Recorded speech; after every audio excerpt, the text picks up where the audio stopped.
let's get started with our first session. So, ladies and gentlemen, the future of African tourism will be shaped by the ability to attract investment, develop world-class hospitality assets, and build destinations that meet the evolving traveler expectations. So our next dialogue today brings together investors and industry leaders together to discuss where exactly those opportunities lie and what exactly is required to unlock growth. So, to set the scene for us, before we move into our panel, let's give a very warm welcome to Roland Yamego, who is the country manager for Angola International Finance Corporation of the World Bank Group. A very warm welcome.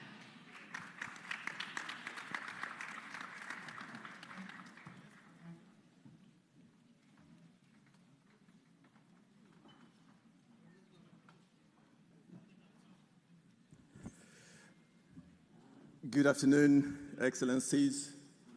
Hello, colleagues, friends, development partners. It's really an honor and a good pleasure to be here today with all of you. So, my colleagues actually wrote a beautiful speech, which they instructed me to read. But I'm afraid I might put you to sleep since you just had lunch. So what I propose to do is to actually share with you two reflections to help set the stage for the panel discussions. My first reflection will simply be around tourism as a viable economic engine which can help Angola create jobs and diversify its economy. And for my second reflection, I propose to talk about the fundamental blocks for a successful tourism sector. So on my first point, let me just start with a very simple premise. The tourism sector creates more jobs for each dollar invested than almost any other sector in the economy.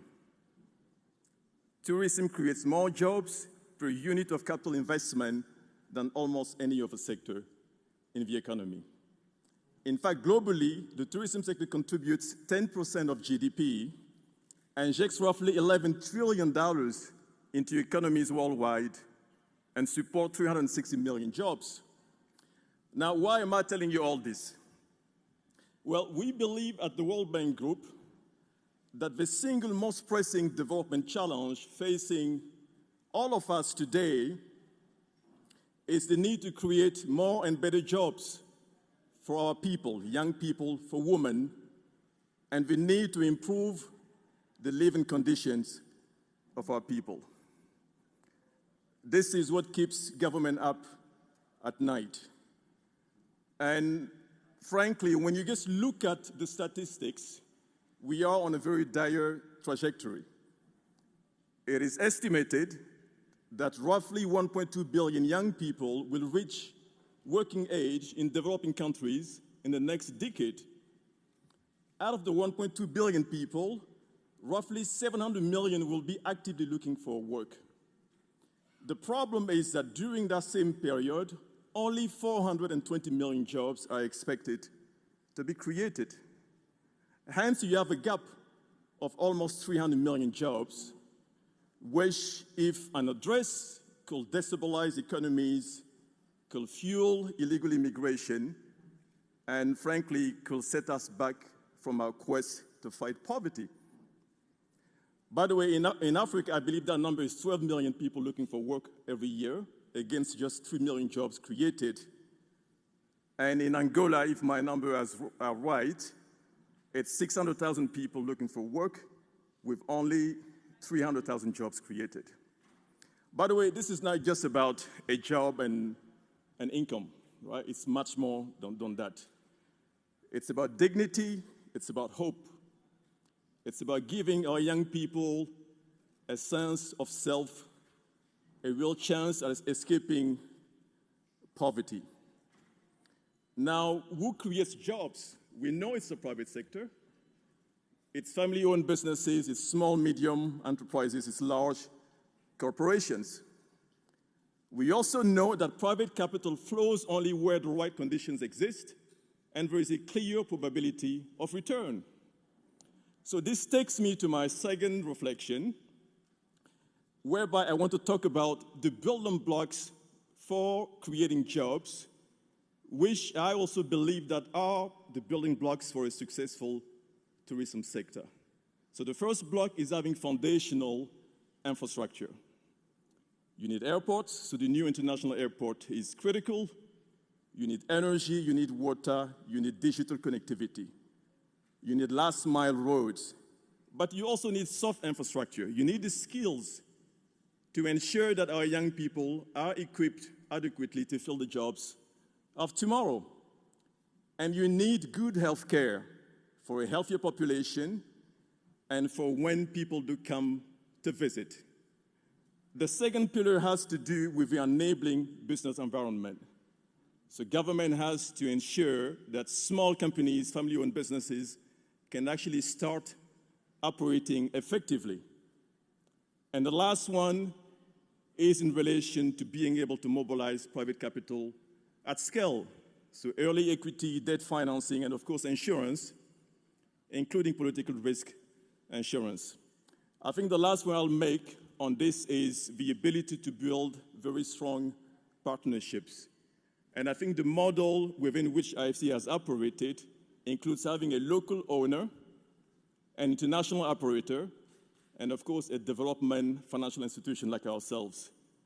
Our portfolio in the tourism space worldwide is roughly $6.5 billion.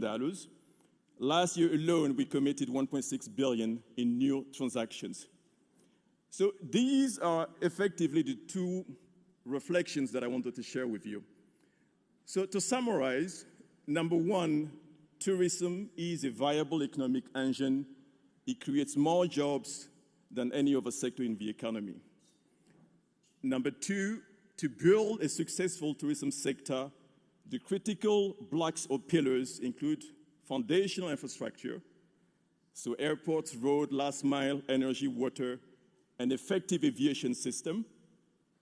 Lastly, you have to be able to mobilize private capital at scale, equity, debt, insurance, and of course, the partnerships that we just talked about. And by the way, ladies and gentlemen, the World Bank Group is best positioned to provide an integrated solution whereby the World Bank finances foundational infrastructure, helps the government with the right reforms and the skills. IFC provides financing to the private sector, and MEGA, our sister organization, provides guarantees.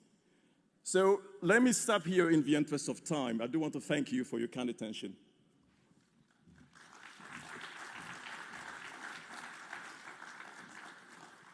Yes, a huge thank you to Roland, Yamego, for setting the scene so brilliantly, in fact, for our next panel discussion and to talk about shaping the future of tourism investment and sustainable capital infrastructure and global partnerships. I'm absolutely delighted to welcome them here today. First and foremost, please give a very warm welcome to István, Ujhelyi, who is a member of European Parliament from 2014 to 2024 and former tourism minister for Hungary, who is our first panelist. A very warm welcome. We're also delighted to be joined by Olivier Granet, who is the managing partner and co-chief executive officer at KASADA Capital Management. A very warm welcome. And yes, rounding out our panel really nicely here today, please give a very warm welcome to Randy Durband, who is the CEO of the Global Sustainable Tourism Council. Welcome. Thank you so much for joining us. Please do take a seat. Wonderful to have you all here. And yes, what an incredible lineup for our next session. So yes, very kindly, Roland set the scene quite brilliantly for us to sort of glide into this. Olivier, I wanted to start off with you, if I may, because I wanted to take a look at the investment landscape here in Africa as a whole, and maybe your thoughts as well as, you know, some of the early stage tourism investment sort of opportunities there are here in Angola, because obviously we're very much at that early stage right now. So what opportunities are there? Good afternoon. Thank you very much for giving me the opportunity to bring the investor perspective. Thank you for the Global Tourism Forum and Your Excellency for your kind invitation. I was here last time 10 years ago. What a change in the country. That's quite impressive. So if we try to have a global look on the market in Africa, well, first of all, the reality is that the market is still underdeveloped. So if you compare Africa with other continents, it's a ratio of 1 to 5 versus other emerging market, and 1 to 10 in terms of number of hotel rooms for 1,000 inhabitants. So it's underdeveloped. It's still very fragmented, with more than 80% of the hotel on the continent which are owned by individuals or families. And it is still also with a lack of representation of international brand. So it's less than 40% of the hotel on the continent have international brand. So in a nutshell, that's a lot of opportunities. And opportunities in terms of market, you see today the best performing market are the market where you have the leisure and international tourism exposure, and that's South Africa. There was Minister Patricia de Lille. This is Tanzania. This is Morocco. So Mauritius. So you see markets that are very performing. You have some key cities also in terms of domestic market and international working very well. And you have new destination, and that's why we are here. And what I'm listening since this morning is very convincing about the new opportunity and the fact that Angola is on the right track. Because in order to make a successful destination, it's not only a question of demand in terms of tourism. This is also creating an ecosystem which is supportive for the investment, where investors have visibility, investors have confidence in the macroeconomy in the country, so they can reinvest, they can have a sustainable profitability, they can repatriate capital, find liquidity in the market, and reinvest. And that's what is needed, and this is where public and private investors have to work together. And yes, as the WTT said, I mean, in order for investment to flow, I mean, she said there was a list of like sort of 7 bullet points, wasn't there, in terms of legal certainty, a one-stop shop for investments, tourism strategy, incentives, and things like that. So really interesting. Thank you for setting us up so nicely for our conversation. István, let's move on to you now. You've got 20 years of experience under your belt in all of this, of course, as the former Minister of Tourism for Hungary and Tourism for the European Parliament as well. So how do you think destinations can very much strengthen their position when it comes to global investment, and how to sort of compete more effectively within the landscape? First of all, thank you so much for having me.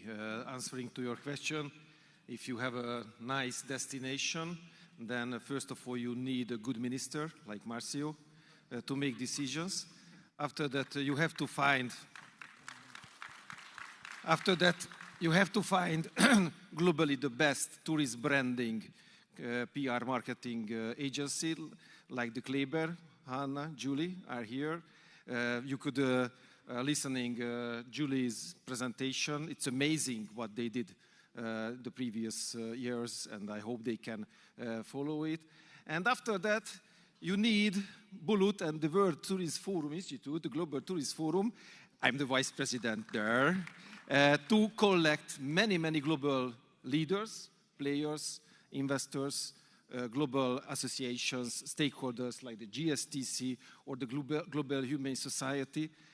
So this is the way, and I think Angola, and I have to tell you, sorry, I learned Ngola, not Angola, Ngola. So I had to learn that this beautiful country, and this is my first time here. It's a shame, but thanks to Bulut and the minister, we met in Davos in January, where we organized together with the Euronews the Global Tourist Forum, and Angola was one of the main guests, and the minister is the speaker. So I learned that if we would like to think about the future of the tourism, then we have to be here and look around. And we have to invite all our networks and friends. This is a good example for other African countries. Africa, I think, the future of the tourism, the global tourism industry. I have a practice in China, in Mongolia, in many Asian countries, in Central Asia, of course in Europe, which is my home. And I feel the potential here in Africa, so in Zimbabwe, Mozambique, and all the other countries. So this is, I think, what we have to do. And only one important message, maybe not to Marceo, but to other decision makers in Angola or in Africa. It's impossible to build tourist future without global networks. So you need to continue to not only to introduce Angola, but to have all kinds of players here. You have to create a race here. You have to ask the people to have a competition, all the investors, all the banks and everyone, and then you will have a long-term strategy and very, very fruitful and good tourism. This is what I learned globally, and I promised to many friends in Angola that it is my first time, but the next 1 year or 2 years, I will visit you every month if you need to find and to have new possibilities. Well, thank you so much for sharing your experience. And as you mentioned, these partnerships are everything, really, aren't they? So, Randy, over to you. Now, when we take a look at these investment decisions, increasingly they're being influenced by sustainability considerations, of course. So how important has sustainability become within all of this in terms of attracting investment? And how can national, either provincial or municipal authorities really drive this sustainable tourism forward, do you think? Yeah, good. Thank you. Good question. And thank you for the lesson in diplomacy, István, with the introductions. First of all, in terms of investment, it was interesting for me to see earlier UN Tourism said that 88% of investment so far here in Angola is about hospitality. I hope that gets diversified quickly because we need attractions, we need transport, we need all sorts of things. So investment tends to gather around hospitality. And in hospitality, we're seeing a very interesting thing in recent years. Hotel owners and investors now talk about a green premium. They see an increase in valuation of their capital asset if the building is energy efficient, if there's business practices in place. So that's very interesting, and that is very new that there's that realization. In terms of what governments can do at the provincial level, national level, and so forth. We have a great deal of experience in this because if you're not familiar with us, GSTC is the Global Sustainable Tourism Council. We were created by UN Tourism and UN Environment in 2007 to create and manage global standards. So we take the SDGs, UN definition is foundational, and nobody comes close to us in the world for an inclusive process of managing those standards. So our standards are absolutely considered global. We're operating in more than 50 countries. You may not have heard about us. We don't do really a lot of outreach, but more and more national and subnational governments are finding us. And what we find effective for them is that they know they want to be sustainable, but let's face it, travel and tourism has not had a long history of being strong on development and management. Throughout the history of tourism, government thought its job was just to promote. The very idea of managing and developing is really quite new. And I would say to our friends here in Angola in your early stages of your development, be very careful what models you follow because many are just not very mature. And what we see in sustainability is that consider the complexity as a government is looking at sustainability. You have one set of challenges and therefore solutions for hospitality, another for transport, another for attractions, another for MICE, another for how you manage destinations in the public sector. My God, these are several industries. We can't look at them as some simple entity. We have to embrace the complexity, and we have to look at all those subsectors and with their own challenges. And where we're seeing success is a very systematic approach.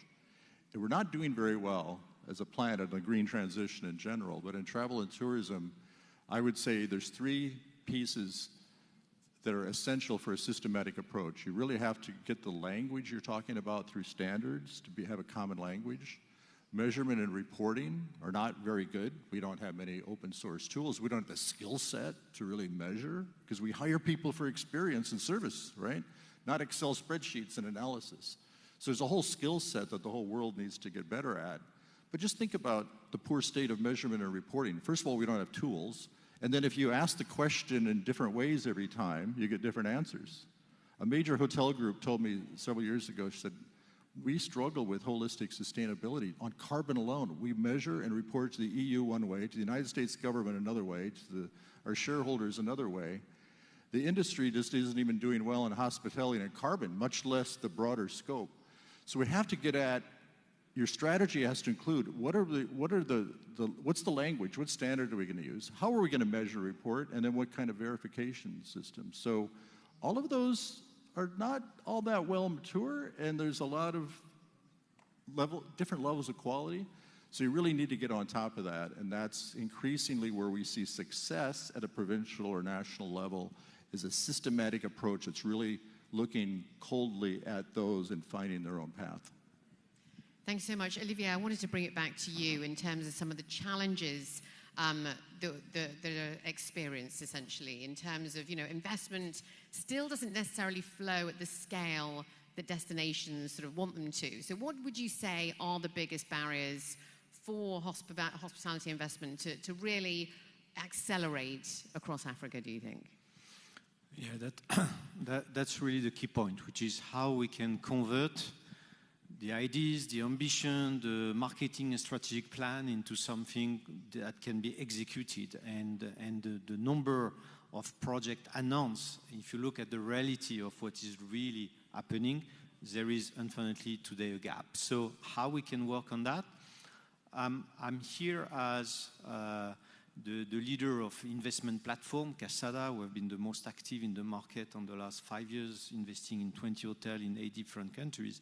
But in order to answer the question, I also took the initiative to launch a platform which is called Africa Hospitality Investor Council, in order to group together a number of investors from Morocco to South Africa, from West to East Africa, and to have a credible voice and to work on the topics and to work with the government and to have a constructive dialogue. As in fact we have 4 key pillars.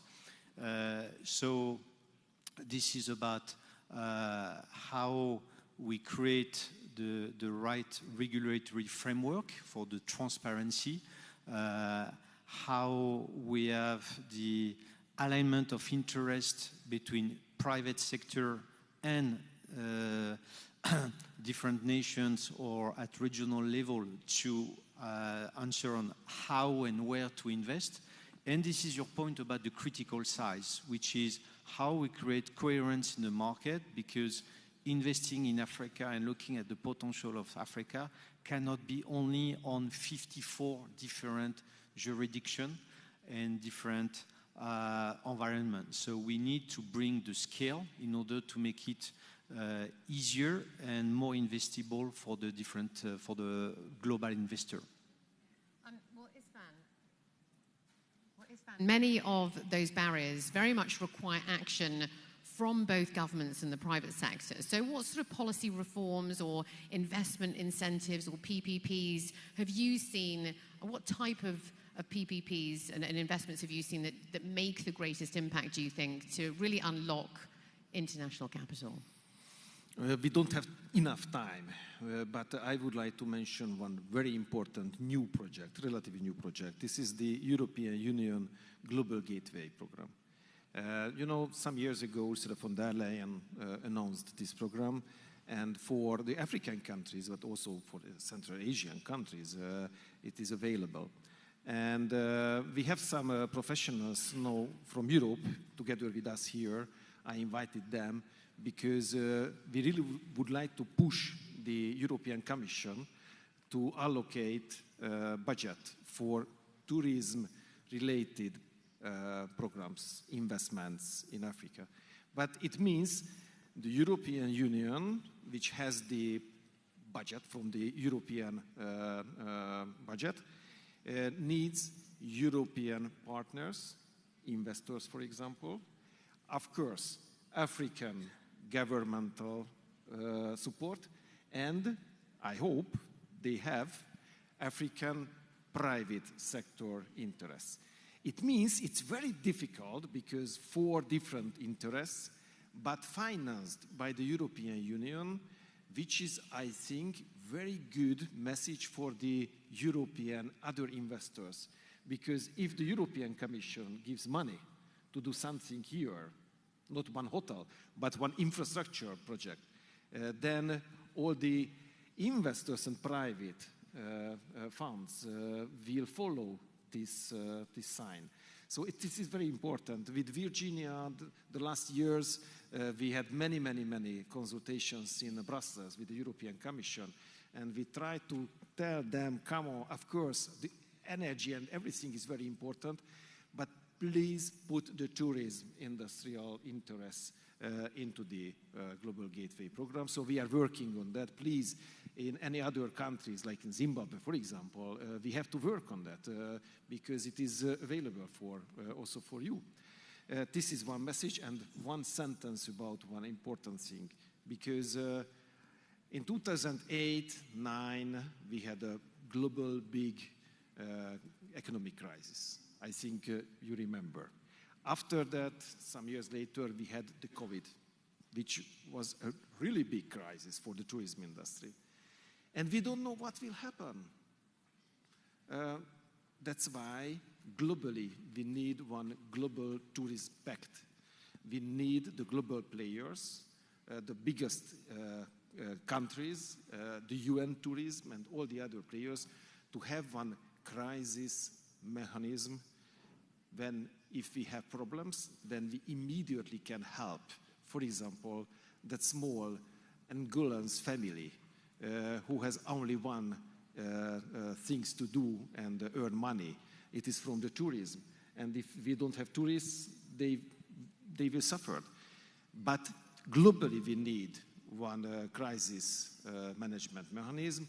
And if we can create this, then the private investors will be happy to invest.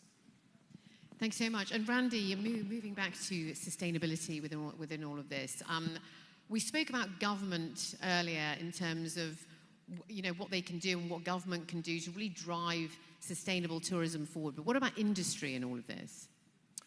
Well, industry is where tourism really happens, isn't it? I mean, we do talk to governments about encouraging industry through incentives and so forth. I guess some models I could share with those of you who are interested. But industry, where we're really seeing success on sustainability, is often at a group level, as a brand. An individual hotel, an individual tour operator might, make some decisions. But the real power in driving sustainability is that if a buyer of space, a buyer of products is asking for it. Right now, for example, many of you know HBX hotel beds. They're one of the largest. They get massive hotel room blocks and resell them to tour operators and so forth. And because they want to make a transition to green, they're now pushing their larger hotels by volume to get our certification. And so that's how you can, as a brand, kind of talk about how green you are. So there are many hotel brands now, especially the luxury market, that have all of their hotels certified to our program, and then they can speak at the brand level. It's a little confusing for the individual general manager of a hotel, but that's what drives certification and improvement in any sector. It's the buyers that want to mark. On these electrical devices, there's a little CE in there made, I think, in Germany, Netherlands, whatever. We as consumers don't look at this to see if it's safe. We just assume that. But if I'm a business that's distributing that, I only want to buy a device like that to sell that's safe. That's where verification systems really come in. And so in travel and tourism, we see the same thing, where a whole brand group would do it. TUI, with all of their 400 hotels that they own, they're all certified. So that's where, kind of a driver. But again, as I was saying earlier, it's a little bit different solution for every subsector. Now we're moving in, we've just created now standards for MICE. So MICE venues have their own whole set. That's a little bit more, that's more public sector quite typically because they're often owned. But then the organizers and the event planners and so forth, can distinguish themselves, because we see business travel is a little bit more concentrated on sustainability than leisure, because leisure in general is so fragmented. But if you're running a business travel corporate program, or you're doing MICE events on a regular basis, RFPs have some element of sustainability in them, because there's somebody in that group that's always asking for these things. So we're seeing movement there. So the larger the kind of the unit, we're seeing more systematic sustainability, if that makes sense, across those different examples I gave. Sadly, we are running out of time. So I just wonder whether you maybe like to leave our audience with like a final key takeaway. What would you like our audience to sort of remember from the conversation, especially when it comes to shaping the future of tourism investment and sustainable capital infrastructure, as well as these global partnerships as well? What is your key message? Well, we are today in Angola, in Luanda, and I believe that what is happening here is really a new business case in the industry. I strongly believe that what we have learned since this morning about the vision, and this is how you combine a vision at the right level with the presence and the support of the president, with the minister, Marcelo, so active and creating environment. When you combine this with a macroeconomic environment which is supportive, and the work done by UN Tourism with the framework and how you can sustain investment, and when you combine this with a country of natural wonders, then you have the recipe for a great success. And here you look at, when we discuss in Europe about over-tourism or about unions and jobs, here you see what is the potential for discovery and with a positive impact on the economy. Thank you so much. István. I have a very simple answer, but the meaning of this answer is very difficult. The tourism is the industry of the peace and the stability. I invited the biggest Asian tourist destination management company to stay with us here. They have never had groups to Angola. And when I told it to the owner, who is a Chinese gentleman, this is the High Seas group, and I invited him, he told me and asked me, is it safe? Because if any minimal, small news are in the Chinese media about the region, about terrorists, about war, about any problems, immediately they can lose 100, 200 groups, which is terrible. So that's why I have to repeat, and I'm from Hungary, neighbor of Ukraine. I know the situation, of course, very well. This is my main message to all the political leaders, to all the relevant players. Please think about that. If you would like to give job via the tourism industry, then you have to give political stability and peace to your nation. And then we, tourists, will arrive. Thank you so much. Very well said. Randy, your final words of wisdom for us. I would like tourism officials to remember from what my presence here is, think the word systematic. We can't just, whether we're guiding our localized destinations on how to manage the destination, or we're guiding and encouraging our industry to be more sustainable. And by the way, I think hopefully I live long enough that we don't use the word sustainable. We just call it good management at some point, because it really is. It's thinking for the long term and planning for the long term. And I'd love to give some examples. We don't have time, but we can help you share with you what's going on with hotels in Turkey, an incredible program. Asir province in Saudi Arabia. We've been in Botswana for 15 years. A lot of good things happening in different places. And the tie that binds good programs, it's not just piecemeal. We're not just working on plastics here, and a little food reduction there, and energy here, but we've got a master plan and a systematic approach, and looking at all those subsectors of the industry and setting long-term goals for improvement, and train. Very well said. Not a message, only a question.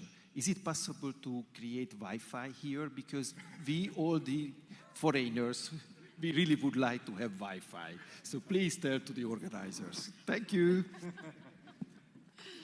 Thank you so much. We cannot thank you enough for sharing so openly with us here today. Thank you for sharing your knowledge and experience. Very much appreciated. Ladies and gentlemen, let's hear it for our panel. Thank you.